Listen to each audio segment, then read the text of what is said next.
नमो नमः। इस वीडियो में रुचिरा भाग द्वितीय के अंतिम पाठ पंचदश पाठ लालन गीत का हम लोग अध्ययन करेंगे। सबसे पहले बच्चों, इस लालन गीत को हम लोग अच्छे से पढ़ना और गाना सीखेंगे। उदिते सूर्ये धरणी विहसति, पक्षी कूजति कमलं विकसति, नदति मंदिरे उच्चैर्ढक्का, सरितः सलिले सेलति नौका, पुष्पे पुष्पे नानारंगाः, तेषु डयन्ते चित्रपतंगाः, वृक्षे वृक्षे नूतनपत्रं, विविधैर्वर्णैर्विभाति चित्रम्, धेनुः प्रातर्यच्छति दुग्धं, शुद्धं स्वच्छं मधुरं स्निग्धं, गहने विपिने व्याघ्रो गर्जति, उच्चैस्तत्र च सिंहः नर्दति, हरिणोऽयं खादति नवघासं, सर्वत्र च पश्यति सविलासम्, उष्ट्रः तुङ्गः मन्दं गच्छति, पृष्ठे प्रचुरं भारं निवहति, घोटकराजः क्षिप्रं धावति, धावनसमये किमपि न खादति, पश्यत भल्लुकमिमं करालं, नृत्यति तथथै कुरु करतालम। संपदानंद मिश्र। इस उच्चारण को आप 2-3 बार वीडियो रिवाइंड करके सुनिएगा बच्चों, और साथ साथ में आप भी बोलने का प्रयास करिएगा, तब आपको यह अच्छे से पढ़ना और गाना आ जाएगा। आइए इसका अर्थ समझते हैं कि इसका अर्थ क्या है। सूर्ये उदिते, उदिते सूर्ये, दोनों में सप्तमी विभक्ति एक वचन है। उसका अर्थ होगा उदित होने पर, सूर्य के उदित होने पर। धरणी, धरणी का अर्थ होता है बच्चों पृथ्वी। विहसति, हंसती है या प्रसन्न हो जाती है। सूर्य के उदित होने पर पृथ्वी प्रसन्न हो जाती है। क्या होता है? पक्षी कूजति, पक्षी अर्थात जो चिड़िया है, बर्ड है, कूजति, वो कूजने लगते हैं, बोलने लगते हैं, चहचहाने लगते हैं। कमलम विकसति, और जो कमल का पुष्प होता है वो खिलने लग जाता है। तो सूर्य के उदित होने पर पृथ्वी प्रसन्न हो जाती है, पक्षी कूजने लगते हैं और कमल खिलने लगते हैं। फिर अगला है बच्चों, मंदिरे उच्चैः ढक्का नदति। मंदिरे सप्तमी विभक्ति एक वचन, मंदिर में। उच्चैः का मतलब होता है बच्चों जोर से। यह देखो क्या लिखा है, उच्चैः, उच्चैः ढक्का, उच्चैः ढक्का। अब ये जो विसर्ग, ये रेफ लगा है बच्चों, तो इसी विसर्ग को यहाँ पर संधि करने पर र हो गया है। इसको रुत्व संधि कहते हैं बच्चों। तो देखो, मंदिरे, मंदिर में, उच्चैः का मतलब होता है जोर से। ढक्का, नगाड़ा जिसको कहते हैं, ड्रम कहते हैं अंग्रेजी में, वो नदति, बजने लगता है। तो मंदिर में आरती इत्यादि होने लगती है और ढक्का, ड्रम बजने लगते हैं। फिर क्या है? सरितः सलिले, सरितः, सरितः का अर्थ होता है बच्चों नदी के। सरितः का अर्थ होता है नदी के। सलिले का अर्थ होता है सलिल में। सलिल अर्थात जल, जल अर्थात पानी, सलिले अर्थात पानी में। तो सरितः सलिले का अर्थ हो जाएगा नदी के जल में, नदी के पानी में। नौका सेलति, तो नदी के जल में धीरे धीरे नौकाएं चलने लगती हैं या हिलती डुलती हैं, डगमगाती हैं। ये इसका अर्थ है। पुष्पे पुष्पे नाना रंगाः, विभिन्न प्रकार के रंगों पर, विभिन्न प्रकार के रंग हैं पुष्पों पर, पुष्पों पर या कई प्रकार के वर्ण वाले, रंग वाले पुष्प पल्लवित पुष्पित हो रहे हैं। तेषु डयन्ते, उन पर, तेषु सप्तमी विभक्ति बहुवचन, उन पर डयन्ते उड़ते रहते हैं। कौन? चित्र पतंगाः, चित्र पतंगाः उस पे उड़ते रहते हैं। चित्र पतंगा का अर्थ होता है बच्चों तितलियां, तितलियां उस पर उड़ती रहती हैं। वृक्षे वृक्षे नूतन पत्रम, वृक्षे वृक्षे सप्तमी विभक्ति एक वचन, हर एक वृक्ष पर, नूतन पत्रम, नूतन का अर्थ होता है बच्चों नया, और पत्रम का अर्थ होता है पत्ता, तो हर एक वृक्ष पर नए नए पत्ते दिख रहे हैं। विविधैर वर्णैर विभाति चित्रम, इसको ध्यान से देखिए बच्चों।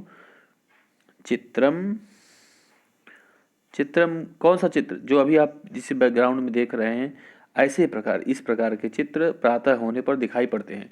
तो चित्रम, यहाँ वाला चित्रम, ये विविधैहि, विविधैहि, अब देखो विविधैहि, ये मैंने विसर्ग लगा दिया बच्चों। तो विविधैहि का अर्थ होता है विभिन्न प्रकार के, विभिन्न प्रकार से या द्वारा, क्योंकि ये तृतीय विभक्ति बहुवचन में है। जैसे बालके बालकेन बालकाभ्याम बालकैहि, तो विविधेन विविधाभ्याम विविधैहि, तो विभिन्न प्रकार से, कैसे? विभिन्न प्रकार के क्या से? वर्णैहि, इसमें भी तृतीय विभक्ति बहुवचन होगा, वर्णैहि। तो विविधैहि वर्णैहि का अर्थ होगा विभिन्न प्रकार के रंगों से। चित्रम, उस समय का चित्र क्या होता है? विभाति, अच्छा लगता है। विभिन्न प्रकार के रंग से या रंगीन जो चित्र बनता है उस समय का, वह बहुत ही शोभायमान होता है। तो विविधैहि वर्णैहि विभाति चित्रम का अर्थ हो जाएगा विभिन्न प्रकार के वर्णों से उस समय का दृश्य बहुत ही मनोहर होता है, सुंदर लगता है। फिर क्या है आगे देखो, धेनुः प्रातः दुग्धम यच्छति, यच्छति का अर्थ होता है देती है। धेनु मतलब गाय, दुग्धम का अर्थ है दूध, प्रातः का अर्थ है सुबह सुबह, सुबह का चित्र ही है, और सुबह को गाय हमको दूध देती है। तो कैसा दूध देती है?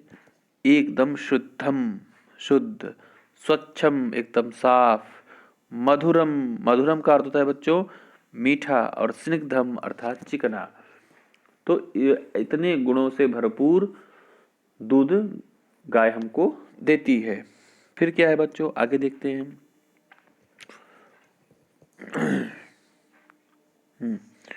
गहने विपिने, गहने, विपिन का अर्थ होता है बच्चों जंगल, विपिन का अर्थ होता है जंगल। गहने विपिने, घने जंगल में, गहने का अर्थ होता है घने, गहने विपिने दोनों में सप्तमी विभक्ति एक वचन है, तो गहने विपिने का अर्थ हो जाएगा घने जंगल में। व्याघ्र गर्जति, बाघ, व्याघ्र बाघ, गर्जति गरजता है, घने जंगल में बाघ गरजता है। तत्र वहीं पर, मतलब घने जंगल में ही। च, और, च का अर्थ होता है बच्चों और, तो और वहीं पर, तत्र च और वहीं पर, उच्चैहि, अभी आया था उच्चैहि ऊपर, उच्चैहि का अर्थ होता है लाउडली, जोर से। सिंह, लायन, शेर जिसको कहते हैं।